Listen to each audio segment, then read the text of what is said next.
As the search for a head coach continues for the Jacksonville Jaguars, how much impact should Trevor Lawrence actually have on that decision? I don't think very much at all. I'll tell you why here on Locked On Jaguars.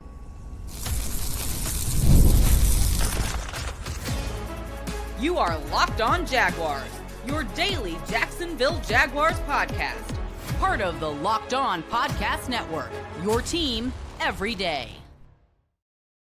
That's right. It's your team every day here on Locked On Jaguars. We thank you for making us your first listen here on the Locked On Jaguars podcast that you can find everywhere that you get your podcasts. Whether those podcasts are the ones you watch or the ones you listen to, you can find us there. All you got to do is make sure you don't miss an episode and search it out, and we'll be right there. Thank you to the everydayers for joining us here every single day on the Locked On Jaguars podcast. If it's your first time, I hope you enjoy it. This episode is brought to you by PrizePicks. Go to prizepicks.com/LockedOnNFL and use the code all lowercase LockedOnNFL to win $50 instantly when you play just $5. All right, here's what we're going to get to today. I know I'm going to have to duck when I say some of the things I'm going to say. Where are we in the search for a new head coach? We completed a lot of interviews. I'll tell you something that's really, really funny, and that is that everybody, even people that I know, even people that are very, very reliable, all have different opinions based on their sources. I don't have one person that I know that is telling me exactly what Shad and Trent are thinking. I'll get that out of the way right now. We'll talk in the middle of the show about how it appears that folks think that the Jags should be compounding issues. They don't think that's what they're doing, but I will tell you why. Some of the thought about how they should go about this process and how they got to this point and how they move forward all sounds like a team that is trying to patch and put a Band-Aid on losing as opposed to doing things the way things should be done. And that's why we're going to get to the very top of the show and talk about Trevor Lawrence and his impact on the coaching search and the choice. I don't think he should have that much impact at all. I think you should listen to him and talk to him just to see where he is. Shad Khan says he talks to players all the time. That's probably something that needs to stop too, and we'll hit on that in just a second. But when somebody owns a team, they can do what they want to do.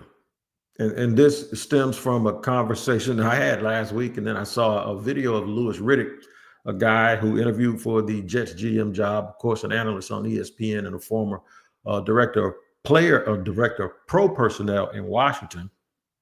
And my man Louis Riddick said, look, all of this, Jerry needs to take a step back because by not having a singular voice, by not having a chain of command, a clear chain of command, and guys having personal relationships with the owner. This is what happened with RG3 and Daniel Snyder, too, back in the day when Mike Shanahan was the coach. I'm just telling you.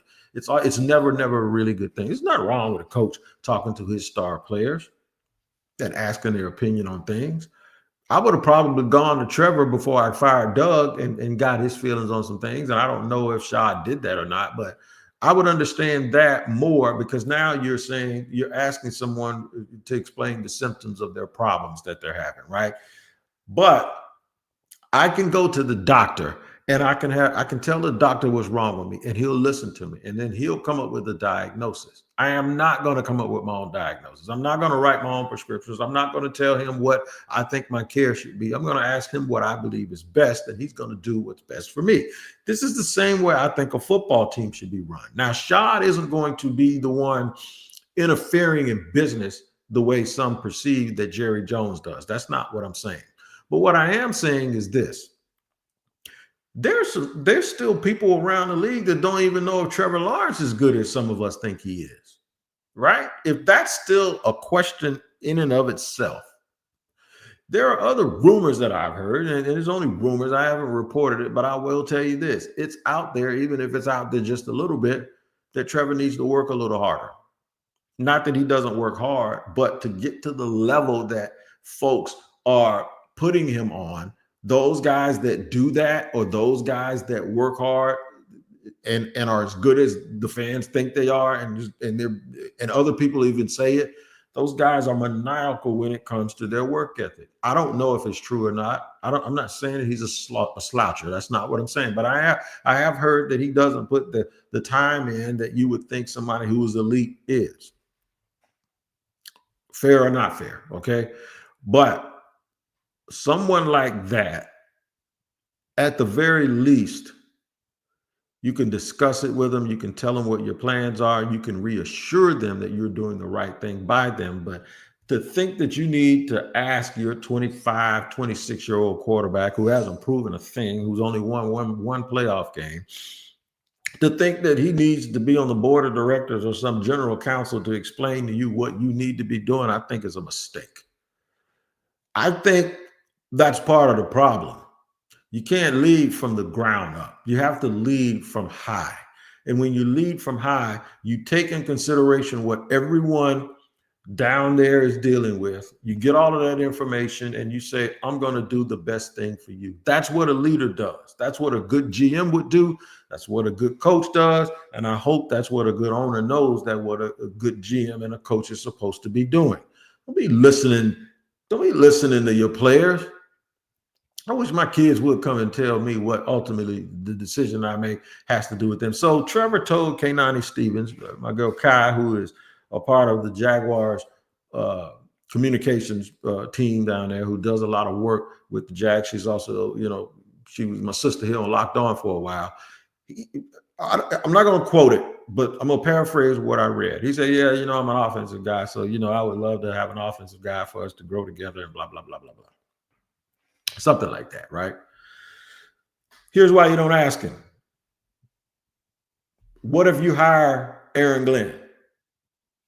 Is there a perception that you didn't listen to him?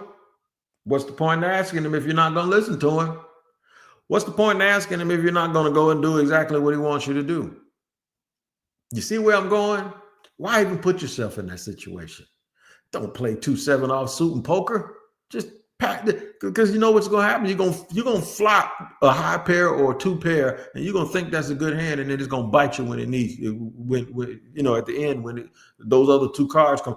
Asking a quarterback what he wants, in my opinion, shows weakness, especially when that quarterback is not Tom Brady or Drew Brees or even Phillip Rivers. When that quarterback isn't Lamar Jackson. I wonder if they asked Lamar Jackson who he wanted to be after he won an MVP, who he wanted to be his offensive coordinator. I wonder if Joe Burrow told his coach, I don't want you calling plays. I wonder if Jim Harbaugh asked Justin Herbert, what do you want to run? What do you want to do? And I know it sounds like I'm being real crabby about this, but I kind of am, because the Jaguars have continuously, since Trevor Lawrence got here, they made him a press secretary. Now people want them to make him an assistant general manager. How about we do this? How about we just help Trevor become the best quarterback he can become? How about we help him get to the point, do all of the things that's required to get him to the point where he does win enough and he is a leader enough, not in assigned leadership, but leadership in earned leadership, merited. How about we let him get to that point, and then we start turning and asking him, okay, what do you think we need to do here, or what makes you better here? And then you'll have some sort of cachet to say, let's make him happy. But right now, I guarantee you, if you were a fly on the wall, when somebody talked to Doug Peterson, I guarantee you everything that Doug would tell you, Trevor has to do better. All you got to do is just listen. He was saying and telling you right in your face when he was here. That's why some of those answers felt incomplete. That's why I think Doug Peterson was afraid to criticize his quarterback, because everybody was going to come down on him. And then the Jaguars are so invested in Trevor, it's like you can't say nothing wrong. That's why I said I might have to duck when I do this show. Don't be making him to be more than, and I'm not talking about him like elevating him to that perspective, but what I'm saying is there's nothing wrong with him doing and saying the things that he said. And this is not anti-Trevor, but what it is how about y'all do your damn job? Y'all got people. You're supposed to be able to fortify that team. You're supposed to be able to make decisions that benefit him the best. You can talk to him, but don't ask him his opinion. Don't ask him to hire nobody. Don't ask him which coach you want. And they're fans. I'm not saying the Jags did it, but they're fans that think that that's what they need to be doing. How about we just teach him how not to reverse out over his right shoulder and turn his back to the defense and shorten half of the field whenever the pocket isn't even that dirty? How come we can't teach him the things he needs to learn in order to not throw the ball so damn high early in games and miss receivers so the Jags always get off to these slow starts? How about we tell him, hey, man, make sure you hold that ball when you're running around now because you lead the league in turnovers since you've been in the league. How about asking him, does he think his offensive line is good enough? That's the kind of stuff you need to be asking him. He'd be like, nah, man, we need to tighten up. I'm running for my life. And then have the damn person that's supposed to be fixing that actually fix it instead of sitting around saying how we're going to do the best and we don't look backwards and we're going to do the best moving forward. And yeah, your problem might be personnel. It seems like folks are always asking Trevor what he needs to be doing other than doing the things that they need to do to make sure he has all the resources so he can do them. That's just my thought. I'll tell you why compounding these issues continue to show a bigger problem for the Jaguars if they're going in this direction. We'll talk about it more in just a second here on Locked On Jags.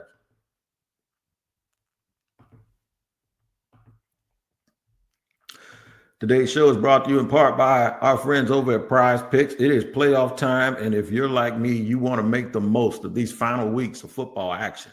That's where PrizePicks comes in. If you love football and want a chance to win real money while watching the games, PrizePicks is the place for you. It's the best way to turn your sports opinions into cash with daily fantasy projections. With PrizePicks, you simply pick more or less on player stats like total passing yards or rushing touchdowns. And don't get mad at Saquon Barkley, man. If he gets it this time, he's going to take it in for you. Don't worry about that, right? And you can win up to 1,000 times your money if you make the picks correctly. You can make your picks in less than 60 seconds. And whether you're looking at a flex play to boost your payout or want to cash out quickly, PrizePicks has got you covered. Here's a special offer for Locked On NFL listeners. Download the app today. Use the code Locked On NFL to get $50 instantly after you play your first $5 lineup. That's PrizePicks. Run your game. We rolling here on Locked On Jaguars here Friday before these the final eight get rolling this week. There's some good games this weekend, man. And we're trying to figure out a way for the Jaguars to be participating in stuff like this. One way I don't believe that they're going to be able to do that is to continue to pacify their situation and put Band-Aids on things that they actually need to go and do surgery on.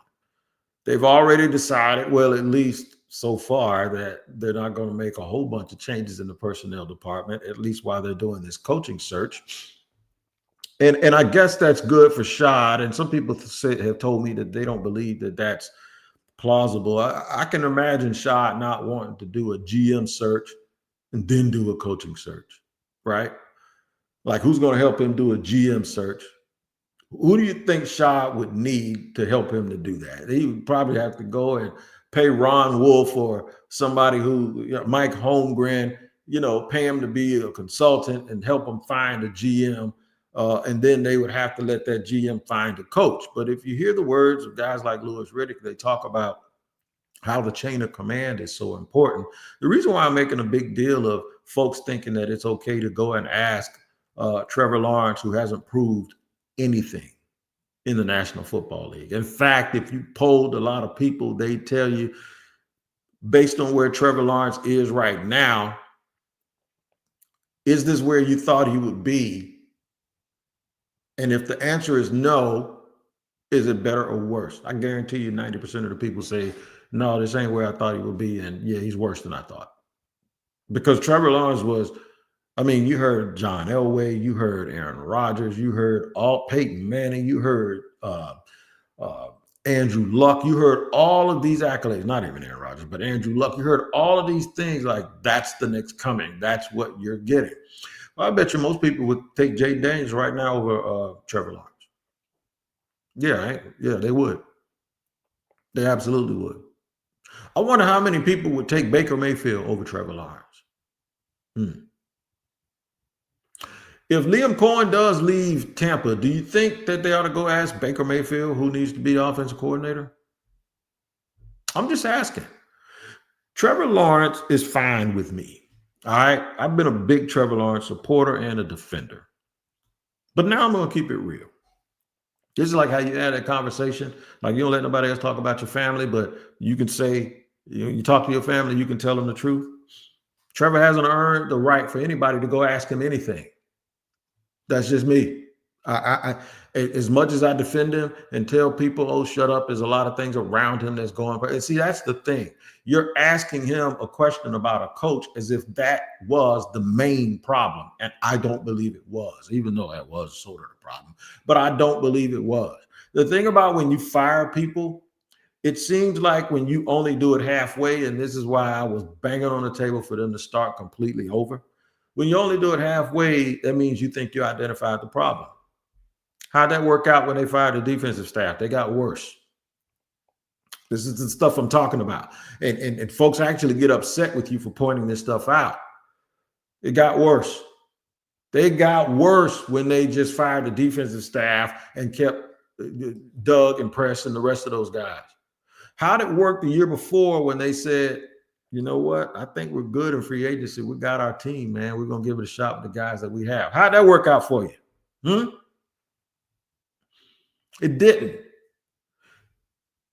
Don't ignore the problem and then in sort of a fake hustle type way, try to look like you're doing the right things by asking Trevor. All he's going to do is tell, what if your problem really is Trent Balky? It doesn't matter. That's what the fans keep telling me on Twitter. And they're right now, but you can still do the right thing even though you got the wrong people doing it. But my point is what if that's not the issue? What's going to happen if you go out and get an offensive-minded coach or hire the guy that you think is best for Trevor Lawrence as opposed to thinking? And the thinking is that you get the guy that's best for Trevor Lawrence, you're going to get the guy that's best for the team. That would mean that you think that the problem was the coaches when it came to Trevor. That ain't totally true. Some of this is on him. Some of this stuff is on Trevor Lawrence. Don't tell me that you secretly believe, if you're a Jaguar fan or you're somebody over there making the decisions, that Trevor Lawrence isn't where he's supposed to be and it's all Doug and Press's fault. I promise you, if you think that, you're listening to the wrong podcast. I still want you to listen, but you're still listening to the wrong podcast because I'm not going to co-sign with that. I'm going to tell you right now that that's part of the problem, but more of the problem is the things that he's had around him. And that falls on the man who's making all of those choices, and that's Trent Balky. It may fall somewhere in between Balky and Peterson having a difference of give and take. Doug wasn't going to come in here and be the kind of dude to go against the GM. That happened to him in Philly after he won a Super Bowl and he got fired. So maybe he tried a different approach. And maybe that's why Trent wanted him in the first place, is because he knew he wouldn't stand up and put his chest out. The dude was castrated almost, man, before he got here. He's just gonna try to hope this all works out. Maybe we can get enough players. I can do the best I can. It just seems like, or maybe it's in Doug's personality to not be combative like that. I don't know. But all I'm telling you is this. The downside of getting Trevor Lawrence's opinion is if you do what he asks you to do, and then that guy also it doesn't have success. And now you're looking at him sideways after giving him $270 million or whatever. Or you don't do what he tells you to do, and now you tick them off. And everybody knows that he wants an offensive coach. And if you don't go out and get one, what does that mean? That means you're not listening. The only thing that cures all of this stuff is if you win, because nobody will remember who asked who what. But I'm telling you right now, while they're in this situation, if you allow what Trevor Lawrence says to reduce it by half. Okay, I need a play caller. And I need a young play caller because he wants a young coach so they can grow together. Okay, man, some of the worst advice you can get when you're trying to help people is asking them what they want, especially when it's your job to know what they need. You might as well just let him run the team. And he ain't proven he can. We're all laughing at the Jets because they gave carte blanche and gave so much power to Aaron Rodgers. Well, Aaron Rodgers is a 3 or 4 time MVP or Super Bowl champion, one of the 3 most talented players at quarterback I've ever seen, and arguably one of the 6 greatest quarterbacks to ever play. Trevor Lawrence ain't even one of the 6 best quarterbacks playing in his own league, let alone maybe not even top 5 in his own conference. And you're going to go ask him questions? This is equivalent to just continuing to kick the can down the road and not take accountability and appear that that's exactly what you're doing by over appeasing to a player that hasn't even proven that he deserves that kind of respect. And even if he is a Hall of Fame level quarterback at this point, sometimes those guys say, look, I appreciate you coming to ask me, but you kind of need to be. Remember the movie Goodfellas? Remember when the dude went to Paulie because all of Paulie's dudes wasn't paying the bills at the restaurant, and he says they're killing me. They don't pay their bills, and Paulie says, well, what do I know about the restaurant business? All right, I'll tell you what. You run the joint, you report to him. They robbed that dude blind. Man, you can't be going up to people and asking them things that you're supposed to be doing and you want them to do it, and that's not their responsibility. It's the same thing when they kept marching that man out here to the podium when Urban was the coach. Stop it. Do your job. Know what's good for Trevor. Give it to him. Hold him accountable like you hold everybody else. That's the stuff that lifts up franchises, and he ain't going to buck it. If he's the dude I think he is, he's going to roll right with that stuff. He's going to listen to you, and he's going to be appreciated by his teammates for doing it. That's what leadership is all about, learning how to follow leaders. And they have not had a good leader in the NFL yet, so how the hell would he know what he's supposed to be doing? That's the point. Where are we in that coaching search? I'll tell you where we are in just a second here on Locked On NFL. All right, man, it's tax season. This message is from our sponsor, Intuit TurboTax. This thing of taxing was waiting and wondering and worrying if you're going to get any money back. And then waiting, wondering, and worrying some more. Now, taxes is this. It's matching a TurboTax expert who can do your taxes as soon as today. An expert who gives your taxes their undivided attention as they work on your return while you get real-time updates on their progress, and you can focus on the rest of your day. Go to the grocery store. Do all the things that you normally do because your expert is working on it. And that expert gives you your taxes. You will find every deduction possible is what they'll do. They'll file every form, every investment, everything with 100% accuracy. All you can do is get the most money back guaranteed. That's right. No waiting, no wondering, no worries. This is what taxes is. Get an expert now on TurboTax.com. Only available with TurboTax Live, full service, real-time updates only in iOS mobile app. See guarantee. Details at TurboTax.com/guarantee.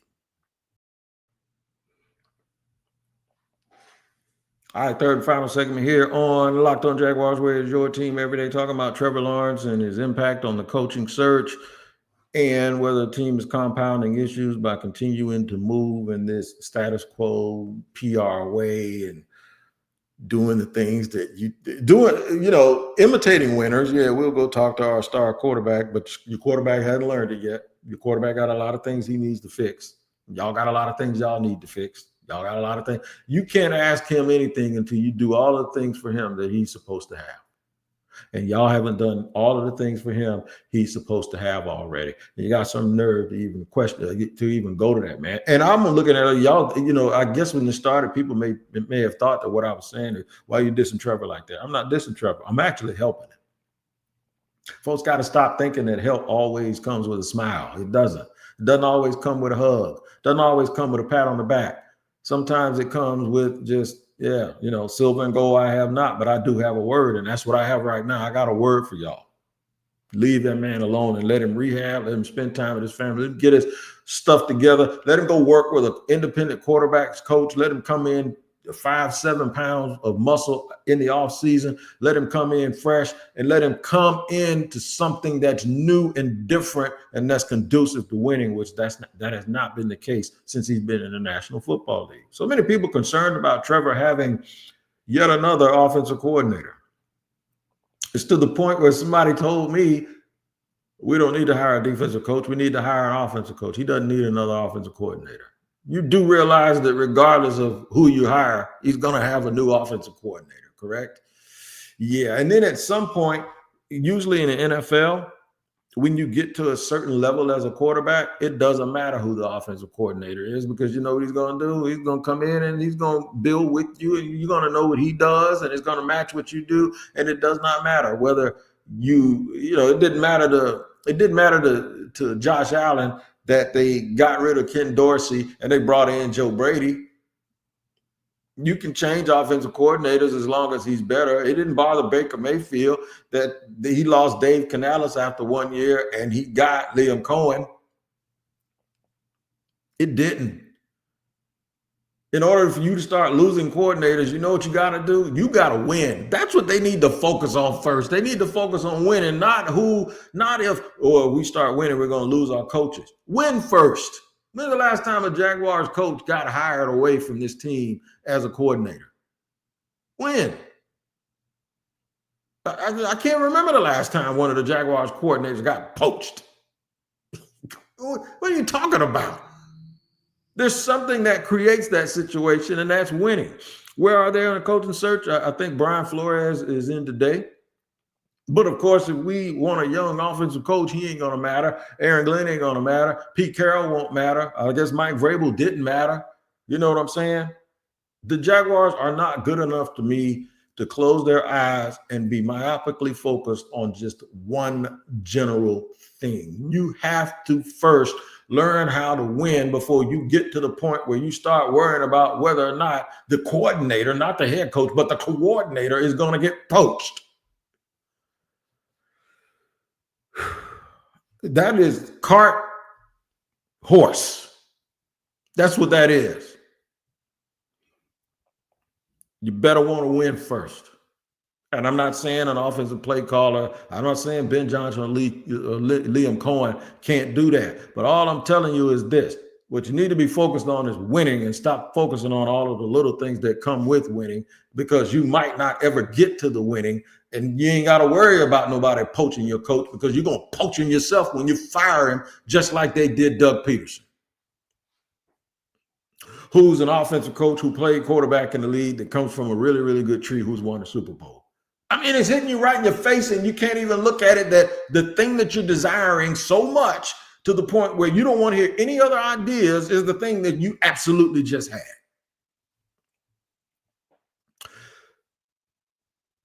Watch the games this weekend and enjoy them. And please, please, please be safe. It's cold outside, man. Y'all make sure y'all check in the Locked On NFL too, twice a day. Tyler rolling early in the morning and me in the afternoon, giving you all of the top stories from around the National Football League with the help of local experts. Make sure y'all check it out wherever you get your podcast. All right, I'll be back Monday. No postcast this weekend because they ain't playing, because they ain't winning.